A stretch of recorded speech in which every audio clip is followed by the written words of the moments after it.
Sir అసలు అది అంటే కృష్ణరాజు గారికి ఎవరైనా వస్తున్నారని తెలిస్తే ముందు వచ్చి గుమ్మం దగ్గరికి వచ్చి వాళ్ళని ఏమో పలకరించి లోపలికి తీసుకెళ్ళడం, మళ్ళీ వెళ్తున్నప్పుడు కూడా బయట వరకు వచ్చి అంటే ఇది చూసి అందరూ అలా ఫీల్ అవుతున్నారు అనమాట. కృష్ణరాజు గారు మమ్మల్ని లోపలికి ఆహ్వానిస్తున్నారు అని. ఆ తర్వాత పెళ్లి కార్డులు కూడా ఫ్యాన్స్ అందరూ తీసుకొచ్చి అక్కడ పెట్టి సార్కి చెప్పి అక్కడ ఫోటోలు తీయించుకొని వెళ్ళటం.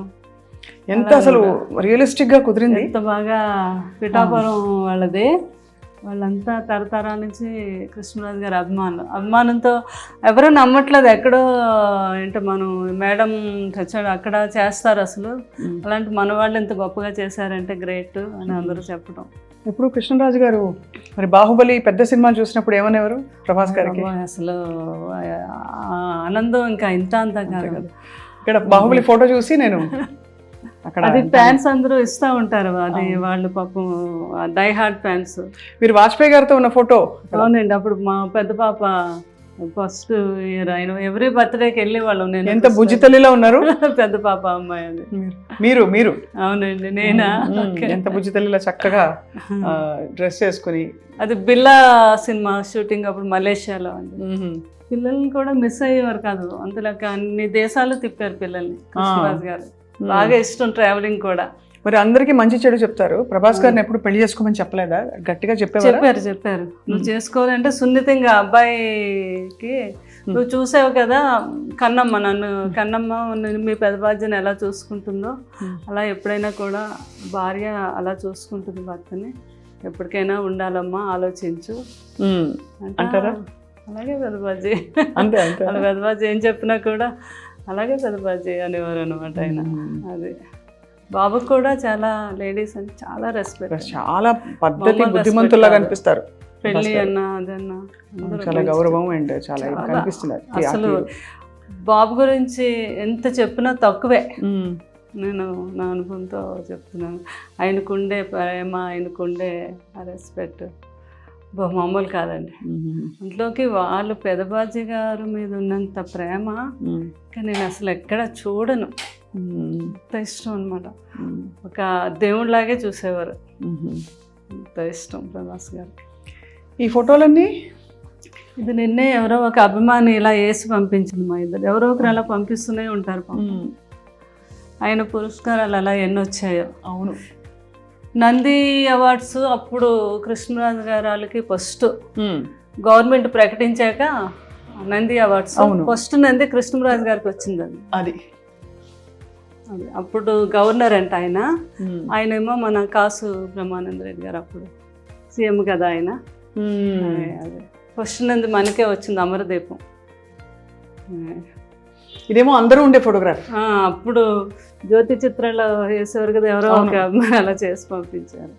అప్పుడు నేను చెప్పాను కదండి ఇందిరాగాంధీ గారు కృష్ణరాజు గారు అప్పుడు దివసీమ వరదలకి ఆయన బాగా ఫండ్ కలెక్ట్ చేసి పట్టుకెళ్ళి ఎంత ప్రేమతోనో చూసేవారంట కృష్ణరాజు గారిని. అప్పుడు పివి నరసింహరావు గారు అప్పుడు ఆయన మామూలుగా మినిస్టర్ అనుకుంటా. సో సార్కి అయితే నో డైట్, అస్సలు డైట్ చేయకూడదని. ప్రభాస్ గారు ఏం చేసేవారు డైట్?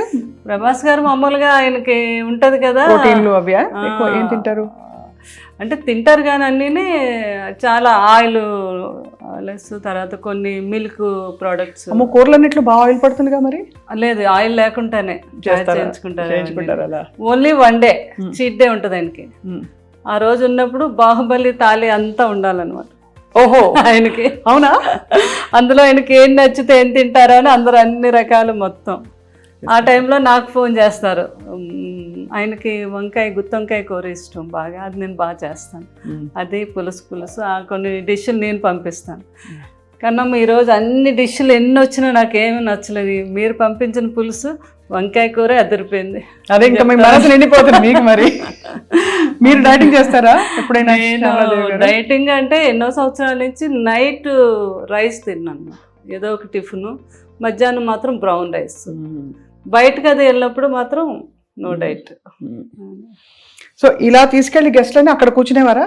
అవునండి, గెస్ట్లేమో ఇలాగా తీసుకెళ్ళేవారు. ఎవరైనా వస్తే లోపలికి వచ్చి అలాగా అక్కడ కూర్చోబెట్టి వాళ్ళు వస్తున్నారు అనేసరికి ఇదంతా కూడా కాఫీలు అన్ని రకాల స్నాక్స్ అలా నిండిపోవాలన్నమాట, వాళ్ళకి ఏం నచ్చితే అది.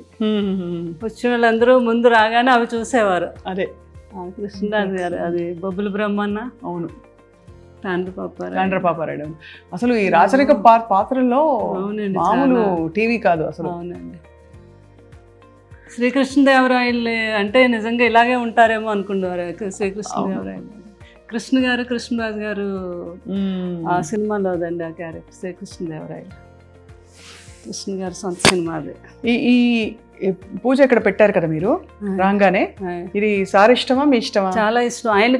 ఆయనకు ప్రజెంట్ చేసి కామధేను, వినాయకుడు, గణపతి, వెంకటేశ్వర స్వామి. కృష్ణరాజు గారు నాతో పాటు పూజ చేసేవారు.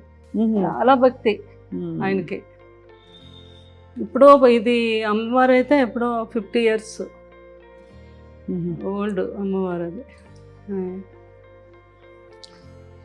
మీ పేరే అమ్మవారి పేరుగా? శ్యామల. శ్యామల. నువ్వే అమ్మవారుగా అనేవారు కృష్ణరాజు గారు కూడా. ఏమనేవారు? నువ్వే అమ్మవారు అని. అంతే కదా మరి. ఇంకా ఆయన భక్త కన్నప్ప. ఎంత బాగున్నారు, ఎంత అందంగా ఉన్నారు. నాకెవరో పాప, మా రెండో పాప ఆర్కిటెక్చర్ బాగా అక్కడే మన పివి నరసింహరావు గారు అమ్మాయి, ఆ కాలేజీలోనే చదివింది రెండో అమ్మాయి. తను ఇప్పుడు కలికి కూడా చేసింది, ఆర్ట్ డైరెక్షన్ బాగా ఇంట్రెస్ట్ ఆ అమ్మాయికి. రెండో అమ్మాయి అండి. వాళ్ళు ఇప్పుడు అందరూ ఎవరైనా చిత్ర పరిశ్రమలో యాక్టివ్ గా ఉన్నారా? పెద్ద అమ్మాయి మూవీలు తీస్తుంది, అమ్మాయి ఏమో ప్రొడక్షన్ నేర్చుకుంది, మూవీస్ తీయాలని. కృష్ణరాజు గారిలో మనకు కూడా ఉంది కదా బ్యానర్. రెండో అమ్మాయి ఏమో ఆర్ట్ డైరెక్షన్, చాలా బాగా ఇంటెలిజెంట్ అమ్మాయి. చక్కగా. కలికి మీకు ఏమనిపించింది? చూసారు కదా, అద్భుతం. ఇంకా అసలు సెకండ్ హాఫ్ అయితే అది ఒక అమ్మగా అనమాట. బాబుని అలా లాస్ట్లో అలా చూస్తే కృష్ణరాజు గారు కూడా చేశారు కదా ఆ క్యారెక్టర్. ఏ క్యారెక్టర్? మన కర్ణుడు క్యారెక్టర్. అవునవును. అందరూ అది మ్యాచ్ చేసి నాకు ఫోటోలు పంపిస్తూ ఉంటారు మా ఫ్యాన్స్. ఓహో, మరి మీకైతే మనసు నిండిపోవడానికి అన్ని విధాలా అన్ని మీరు చేసిన ఫ్యాన్స్ అలా ప్రతిదీ కూడా నాకు అప్డేట్స్ ఇస్తూనే ఉంటారండి. వాళ్ళంతా చాలా గొప్ప ఫ్యాన్స్ ఉన్నారు, మా రెబల్ ఫ్యాన్స్ వాళ్ళంతా కూడా ఎప్పటికప్పుడు. చాలా వాళ్ళ మనసు నిండిపోయింది. మిమ్మల్ని ఎక్కడైనా కష్టపెట్టి జ్ఞాపకాలు తీసుకొచ్చి. మా స్వప్న కూడా ఎంత మంచి యాంకరింగే కాదు, ఏదో ఇంట్లో ఫ్యామిలీ మెంబర్ అనమాట. నేను చూస్తూ ఉంటాను కదా. అదృష్టం మీరు అప్పుడే కాదు, నాకు 10 years నుంచి మీరు తెలుసు.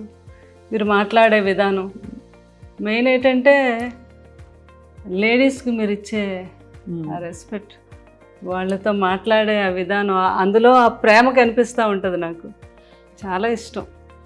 మీరు చాలామందితో, రేణు దేశాయ్తో ఎంతమందితోనో అందరూ ఇంటర్వ్యూలో నేను చూస్తాను కదా, అబ్బో మీ మాట తీరు అది ఎక్సలెంట్. చాలా థ్యాంక్స్. అంటే అంత మంచి స్వభావం మీద, అందుకే కృష్ణరాజు గారు ఆ రోజు మిమ్మల్ని ఎంతో అభినందించారు. నా అదృష్టం మీరు ఆ మాట అనడం. అటువంటి లెజెండ్ జీవితం గురించి తెలుసుకోవడానికి మాకు మళ్ళీ ఒక అవకాశం ఇచ్చారు. తప్పకుండా మీరు మీ గుండెలో ఎంత మీ వెనక కాదు, మీతో కలిసి మిమ్మల్ని మేము పట్టుకుని ఉన్నాం, మేము ఫ్యాన్స్ కూడా. అలాగే అండ్ మీ మంచితనాన్ని, మీ మంచి గొప్ప ప్రేమ పూరిత మనస్తత్వానికి తప్పకుండా మీ చుట్టూ ఎప్పుడో ప్రపంచం ఉంటుంది. ఎందుకంటే నేను కృష్ణరాజు గారు ఒక ట్రస్ట్ పెట్టారు, దాని గురించి కూడా చెప్దాం అనుకున్నాను. తప్పకుండా రండి ప్లీజ్, చెప్పండి. అది ఇలా రండి. షుగర్ మీద గ్యాంగ్రీన్ ఫామ్ అయ్యి చాలా మంది కాళ్ళు తీసేస్తారు కదా. అవును. ఆ కాళ్ళు తీయకుండా వైద్యం చేస్తున్నాను. లండన్లో ఉన్నారు ఒక డాక్టర్ గారు, వేణు కవత్తుల అని. ఆయన మన ఒంగోలు వాస్తవులు. ఆయన కృష్ణరాజు గారికి వీరాభిమాని, ఇంకా ఆల్మోస్ట్ ఒక కొడుకులా అనమాట. అయితే మనకి కృష్ణరాజు గారు మేము అప్పుడు లండన్ వెళ్ళినప్పుడు ఆయనతో పరిచయం ఏర్పడింది. ఆ తర్వాత మా మాటల్లోని ఇండియాకి రావటం ఇక్కడ అప్పుడు కృష్ణరాజు గారు అన్నారు, మీరు మంచి డాక్టర్ కదా. ఆయన అక్కడ కింగ్స్ హాస్పిటల్లో ఈ డాక్టర్, ఏది మనకి గ్యాంగ్రీన్ వస్తే కాలు తీయకుండా ముందే దాన్ని ట్రీట్ చేయటం. దాన్ని కృష్ణరాజు గారు అన్నారు, మీరు ఎక్కడో లండన్లో చేస్తున్నారు కానీ మన ఈ ప్రాంతాల వారు అంతా లండన్ రాలేదు, అది కాస్ట్లీ వైద్యం కూడా. మన ఇద్దరం కలిపి ఒక ట్రస్ట్ పెడదాం, ఎవ్రీ ఇయర్ నా బర్త్డే రోజు పెట్టుకొని మనకు సాధ్యమైనంత ఒక 2 ఆపరేషన్లు 4 ఆపరేషన్లు చేయిద్దాము అని. అలాగే సార్ ఇంతకన్నా మంచి ఇంకేముంటుందని UK ఇండియా ఫౌండేషన్ అని పెట్టాము. యు అంటే ఉప్పులపాటి మాది, కే అంటే ఆయనది కవర్తల, వేణు కవర్తల కదా. అవును, యూకే ఎలాగ ఆయన యూకే నుంచి వచ్చిన డాక్టర్, యూకే ఎంత కుదురుకొని చూడండి. అదే ఫౌండేషన్ అని పెట్టాము. తర్వాత ఏమో కృష్ణరాజు గారు అన్నారు, నేను అపోలోకి మాట్లాడతాను సంగీతారెడ్డి గారితో, మీరు 6 monthsకి ఒకసారి అపోలోకి కూడా వచ్చి చేయాలి ఆపరేషన్స్. మొత్తం అపోలో అందరితో మాట్లాడారు. ఇంత మంచి అవకాశం కృష్ణరాజు గారు, సంగీతారెడ్డి గారు అయితే ఎంత మెచ్చుకున్నారు. ఆయన అపాయింట్ చేసి అక్కడ ఆయన గవర్నమెంట్తో పర్మిషన్ తీసుకొని ఈ రోజుకి వచ్చి ఇక్కడ వీళ్ళు ఒక 4-5 కేసులు ఉంటే ఆయనకి అక్కడ కాల్ చేస్తారు, అక్కడ ఆయన సెలవు పెట్టి వచ్చి హైదరాబాద్ అపోలోలో చేసి వెళ్తూ ఉంటారు. ఇప్పుడు మరి ఎవరైనా చేయించుకోవాలంటే ఆయన కోసం ఎలా అపోలోకి వెళ్ళాలి? నేను మొన్న ఫస్ట్ కృష్ణరాజు గారు 1 year దానికి ఫస్ట్ టైం మొగల్తూరులో పెట్టాము మేము. ఇది చాలామంది అన్నారు జ్వరాలకి, క్యాన్సర్లు ఇవన్నీ అయితే వస్తారండి, ఈ కాళ్ళు ఇవన్నీ ఎవరు రారు, మీరు పెడుతున్నారు ఎందుకు, బాగా జరగదు అని అన్నారు. లేదు, మా పెద్దమ్మాయి మేము అక్కడ ఊర్లో డాక్టర్ వర్మ గారు అని ఆయన వేణు గారు కోఆర్డినేట్ చేసుకొని నేను ముందుగా వెళ్ళిపోయి అన్ని ఛానల్స్కి అన్నిటిలోని ఒక ఆటో పెట్టి మొత్తం ఒక 3 రోజులు మళ్ళీ దీని మీదే, ఇలాగ షుగర్ మీద చాలా డేంజర్, ఎవరికి ఏ ప్రాబ్లం ఉన్నా ఫలానా తారీఖు మేము అక్కడ చేస్తున్నాం, ఈ వైద్యం లండన్ నుంచి డాక్టర్లు వస్తున్నారు అని చెప్తే ఆ రోజు 2000 people వచ్చారు. బాబా, చాలా బాగా అరేంజ్ చేసాం మేము. అక్కడికక్కడే 20 మంది డాక్టర్స్ వెళ్ళాం. వేణుగారు ఇంకొక 2 డాక్టర్లు లండన్ నుంచి వచ్చారు, మాకు తెలిసిన ఒక డాక్టర్ దుబాయ్ నుంచి వచ్చారు, అపోలో వారు 4 డాక్టర్లు పంపించారు. ఇలా అంతా కలిపి 20 మంది డాక్టర్స్ అయ్యారు. చాలా అద్భుతంగా జరిగింది. ఫస్ట్ టైం కృష్ణరాజు గారు బర్త్డే రోజు January 20 చేసాము. అక్కడ ఒక 5-6 ఆపరేషన్స్ అక్కడే చేసేసాము. ఉన్న వాళ్ళందరికీ అక్కడే ట్రీట్మెంట్ చేయించేసి మందులు అన్నీ ఇచ్చాము. తర్వాత లేని వాళ్ళందరినీ అపోలోలో చేసామండి. దాన్ని ఇంకా పెద్దగా ఈ సంవత్సరం రేపు జనవరిని కూడా ఇది కంటిన్యూ చేస్తాం. యూకే ఇండియా ఫౌండేషన్ మీద చేయించుకోదగిన వాళ్ళందరికీ కూడా మన అపోలోకి మీరు కూడా చెప్పచ్చు ప్రేమ, అది స్వప్న గారు. ఎందుకంటే మీ అందరికీ తెలుసు ఎంతోమందికి తీసేశారు కాళ్ళు ఆ షుగర్ మీద. అయ్యో తెలుసండి, అవును మీకు తెలుసు కదా ఆ ప్రాబ్లం. అది మనం ఫస్ట్ టైము ఇండియాలో మనం చేయించింది మొగల్తూరులో. చాలా గొప్ప విషయం, అది మీరు కొనసాగిస్తున్నారు, ఇంకా బాగా కొనసాగించాలని. గొప్ప వాళ్ళ సంకల్పాలు